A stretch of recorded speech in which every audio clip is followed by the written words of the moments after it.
Hi നമസ്കാരം എല്ലാവർക്കും GS vlog Parassala വീഡിയോയിലേക്ക് സ്വാഗതം. ഓക്കെ, അപ്പോൾ ഇപ്പം ഞാൻ വന്നിരിക്കുന്ന എല്ലാ ദിവസവും രേണുസുതിയെക്കുറിച്ചിട്ടുള്ള കുറ്റങ്ങൾ മാത്രമേ ഞാൻ പറയുന്നുള്ളൂ എന്നൊക്കെയാണ് എല്ലാവരുടെയും പരാതി.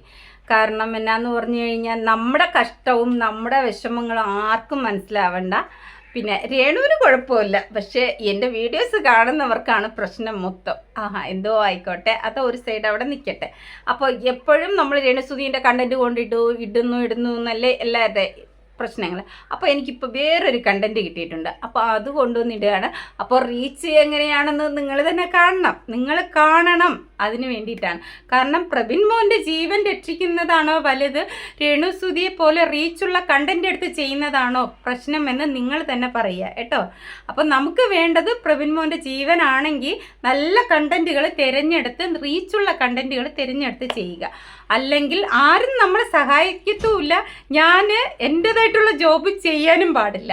അപ്പോൾ പ്രബിൻ്റെ ജീവൻ എന്തായിരിക്കും അവസ്ഥ നിങ്ങൾ തന്നെ കണക്കാക്കുക. അപ്പോൾ എന്തായാലും നിങ്ങൾ പറഞ്ഞതുപോലെ എനിക്കിപ്പോൾ മറ്റൊരു കണ്ടൻറ്റ് കിട്ടിയിട്ടുണ്ട്. അപ്പോൾ അത് ഞാനൊന്ന് എന്നാൽ കഴിയുന്ന രീതിയിൽ ഞാനൊന്ന് കാരണമെന്ന് പറഞ്ഞു കഴിഞ്ഞാൽ, ഇതുപോലെയുള്ള പെണ്ണുങ്ങളെ നടു റോഡിലിട്ട് ആലവടക്കി പൊട്ടിക്കണം.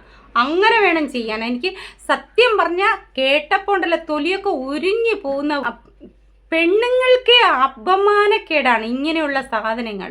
ഞാൻ എന്തായാലും ആ പെണ്ണിൻ്റെ പറഞ്ഞത്, ഇവളെയൊക്കെ പേര് പറഞ്ഞിട്ട് എന്ത് കിട്ടാനാ? ഒന്നും കിട്ടാനില്ല, ഒരു കോപ്പുമില്ല. ഇവിടെ വലിയ സെലിബ്രിറ്റിയും അല്ല, മണ്ണാങ്കട്ടയും അല്ല. എന്തായാലും നമുക്കിതൊന്ന് നോക്കാം. അവളുടെ ഒരു റീലില്ലേ, അവൾ പറഞ്ഞ ഒരു ഡയലോഗ് അതൊന്ന് കേട്ട് നോക്കാം. ഞാനിതാ ഇവിടെ കൊടുക്കുന്നു. നിങ്ങൾക്ക് എങ്ങനെയാണോ സെക്സ് വേണ്ടത് അതേപോലെ തന്നെ പെണ്ണുങ്ങൾക്ക് ഇപ്പൊ അൺമാരീഡ് ആയിട്ടുള്ള ഇപ്പൊ ബോയ് ഫ്രണ്ട് ഇല്ലാത്ത ആൾക്കാർക്ക് സ്ത്രീകൾക്ക് സെക്ഷൽ ഫീലിംഗ്സ് വരും. ഓവുലേഷന്റെ കിട്ടിയാന്നൊക്കെ തോന്നും നമുക്ക്. സത്യമായിട്ട് ഞാൻ പറയുന്നത് പറയില്ല. പിന്നെ നമുക്ക് എന്താണെന്ന് വെച്ചിട്ടുണ്ടെങ്കിൽ നമ്മൾ കൺട്രോൾ ചെയ്യാൻ പിടിക്കും. കാരണം ഇത് ചെയ്ത് നീ മാത്രമാണോ പെണ്ണ്? അത് കേട്ടില്ലേ ഇരുന്ന് ഇളിക്കാൻ പക്ഷെ ഫേമസ് അല്ല ചിലപ്പോൾ വിളിച്ചേരെ. ഫേമസ് ആയതുകൊണ്ട് ഫേമസ് ആയിട്ട് കേട്ടോ നമുക്ക് ചെയ്യാം. അപ്പൊ എന്തായാലും നിങ്ങൾ കേട്ടല്ലേ, അവളെ സെലിബ്രേറ്റിയും അവളെ ഇളിപ്പും അവൾ പറയുന്നത് കേട്ടിരുന്ന് ഒരുത്തൻ ഇളിച്ച് കാണിക്കാനും പെണ്ണുങ്ങൾക്ക് അപമാനക്കേടാടി. നീ എന്നെ പോലെയുള്ള ഒരെണ്ണം മതിയല്ല ലോകം നശിപ്പിക്കാൻ. നീ എന്ന് വിചാരിച്ചോടി മറ്റുള്ള പെണ്ണുങ്ങളെയും.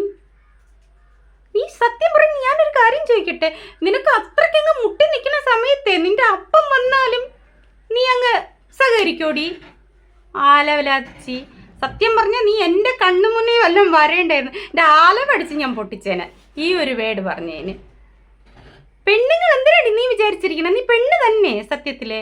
പെണ്ണുങ്ങൾ നീ എന്തെന്നാ വിചാരിച്ചിരിക്കണേ? നിന്നെ പോലെയുള്ള പെണ്ണുങ്ങൾ ഈ ലോകത്തുണ്ടാവുമോ എന്തോ എനിക്കറിയില്ല. നിന്നെപ്പോലെ നിന്റെ അപ്പൻ ഒരെണ്ണത്തിനെ തന്നെ ഉണ്ടാക്കിയിട്ടുണ്ടാവും. ഞാൻ ഇതിൽ കൂടുതൽ പറഞ്ഞ ഭാഷകൾ മാറിപ്പോവും.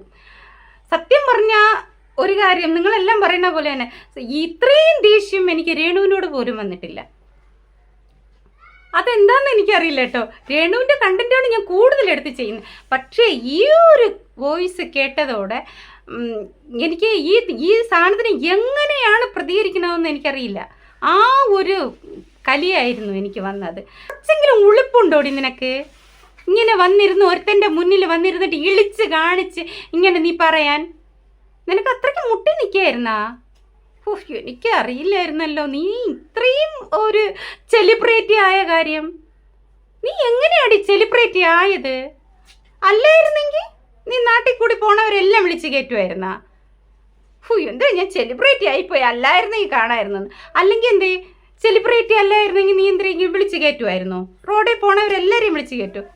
ഇടപെട്ട ആരെങ്കിലും ഒക്കെ ഉണ്ടെങ്കിൽ ആ വഴി ഒന്നും വരില്ലെന്ന് പറഞ്ഞ് വിലയ്ക്ക് വെച്ചേക്കാനാ. ഓക്കെ, നിന്നെ ഒന്നും വിശ്വസിക്കാൻ പറ്റത്തില്ലല്ലോ. അതുകൊണ്ടാ. എന്തായാലും നീ പറഞ്ഞത് ബെസ്റ്റാ. ഞാൻ ഇത്രയും കൊണ്ട് അവസാനിപ്പിക്കുക. ഇനി കൂടുതൽ അങ്ങോട്ടായിട്ട് പറയുകയാണെങ്കിൽ ചിലപ്പോൾ എൻ്റെ കയ്യിൽ നിന്ന് പോവും എൻ്റെ പൊന്നും മോളെ കേട്ടാ. അപ്പോൾ വീഡിയോ ഇഷ്ടപ്പെട്ടാൽ നിങ്ങളെല്ലാവരും പറഞ്ഞതുപോലെ ഞാൻ ഒരു കണ്ടൻറ്റ് തപ്പി പിടിച്ചുകൊണ്ട് വന്നതാണ്. അപ്പോൾ റിയാക്ഷനാണ് എൻ്റെ ഒരു ജോബ്. നിങ്ങളെല്ലാം പറയണു രേണു സുധീര കണ്ടൻറ്റ് വിട്ട് മറ്റേതെങ്കിലും കണ്ടൻറ്റിൻ്റെ പുറകെ പോകാൻ. അപ്പം ഞാനിതാ ഒരു കണ്ടൻറ്റിനെ കിട്ടിയിട്ടുണ്ട്. അപ്പോൾ കണ്ടൻറ്റിനെടുത്ത് വെച്ച് ഞാൻ നല്ല രീതിയിൽ പ്രതികരിച്ചിട്ടുണ്ട്. എന്നെ ഇങ്ങനെയല്ല ശരിക്കും ചെയ്യേണ്ടത്, പക്ഷെ ഞാൻ നല്ല മാക്സിമം പിടിച്ചിരുന്ന് നല്ല രീതിയിൽ റിയാക്ട് ചെയ്തിട്ടുണ്ടെന്നാണ് എൻ്റെ ഒരു വിശ്വാസം. അപ്പോൾ എന്തായാലും നിങ്ങൾക്ക് വീഡിയോ കണ്ട് ഇഷ്ടപ്പെടുകയാണെങ്കിൽ ഇവളോട് നിങ്ങൾക്ക് എന്താണ് പറയാനുണ്ടെന്ന് വെച്ചാൽ അത് നിങ്ങളൊന്ന് പറയണം. പെണ്ണായിട്ടുള്ള ആരായാലും അത് നിങ്ങൾക്ക് പറയാനുള്ള കാര്യം നിങ്ങൾ പറഞ്ഞേ പറ്റൂ. ഓക്കെ, അപ്പോൾ എന്തായാലും അടുത്തൊരു വീഡിയോയിൽ കാണാം. വീഡിയോ കണ്ട് ഇഷ്ടപ്പെട്ടാൽ ലൈക്ക് അടിക്കാനും വീഡിയോ ഷെയർ ചെയ്യാനും പുതിയതായിട്ട് കാണുന്നവർ സബ് ചെയ്യാനും മറക്കരുത്. Okay, by.